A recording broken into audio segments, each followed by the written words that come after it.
ভিডিওটা পুরো দেখেন, দেখলে বুঝতে পারবেন এই ভিডিওটার মধ্যে কী আছে। এই ভিডিওটা দেওয়ার কারণ হচ্ছে গিয়া এই ধরনের কাজ কাম যারা করে তারা কতটুকু বিবেকহীন। যেখানে একটা নৌকা বাইচ হলো, মানুষজন গেছে দেখার জন্য, বিনোদন করার জন্য, আর সেখানে কিছু দুষ্ট লোকেরা এসে পুরো বিনোদনটাই নষ্ট করে দিল। এমন একটা কাজ করছে যে পুরা এইটাই বরবাদ করে দিছে। তা আসলে আমরা মানুষ কতটা খারাপ হলে, নিকৃষ্ট হলে এই ধরনের কাজকাম করতে পারে।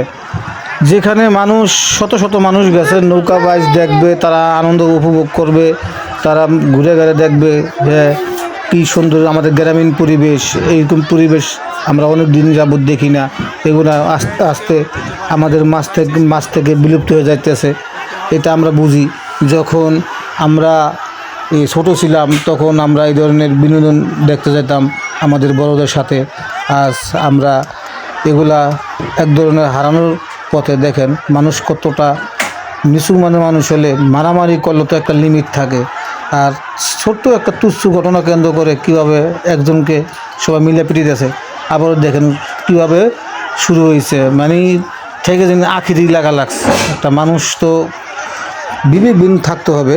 হ্যাঁ, তা যাই হোক, আসলে আপনাদের মাঝে এই কথা বলার কারণ হচ্ছে একটাই, যে আমরা যখন এই ধরনের আনন্দ ভোগ করতে কোথাও যাব তখন আমার লক্ষ্য রাখবো যে আমাদের জন্য যেন পুরা আনন্দটা যেন মাটির সাথে না মিশে যায়। আমরা এদের খেয়াল রাখবো। তারপরেও দেখেন মোটামুটি ঘটনাটা কিন্তু সমাধান হয়ে গেছিলো, থামিয়ে গেছিলো মারামারি। এই যে নতুন করে যে পোলা পান দেওয়া পরে শুরু করলো, এই যে ট্রলারটা আসলো, ট্রলারটা আসার পরে এই পোলা পান দেওয়া পরে মারামারি শুরু করলো। হ্যাঁ, দেখেন ওই যে ওরা কিন্তু উঠেই দিয়েছে, ট্রলারে উঠেই দিয়েছে। যেন এক পর্যায়ে যেন গেঞ্জাম থামিয়ে গেছে বা ওরা মার খাইছে। ওই লোকগুলো কিন্তু মার খাইছে, যে এই গ্রুপটা মোটামুটি ভালো মার খাইছে।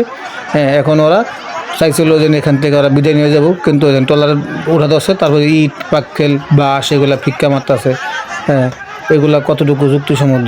হ্যাঁ, মানুষ তো কতটুকু দেখেন এই পানিতে নেমে গেছে, পানিতে নেমে এই ট্রলারটারে আক্রমণ করতেছে। এগুলি কথা মানুষ তো একটু বোঝা উচিত। হ্যাঁ, কিসের জন্য আমরা এগুলো করতেছি। হ্যাঁ, তা যাই হোক, আপনাদের ডিস্টার্ব করলাম। তো যাই হোক, আমার পাশে থাকবেন, আশা করি আপনাদের পাশে থাকবো। আসসালামু আলাইকুম। দেখছেন পুরা বিনোদনটা নষ্ট করে দিল কিছু লোকজনে একটা গ্যাঞ্জাম বাজাইয়া। এরকম শতার মতন লোক সব জায়গায় আছে। তা ভালো থাকবেন। আসসালামু আলাইকুম।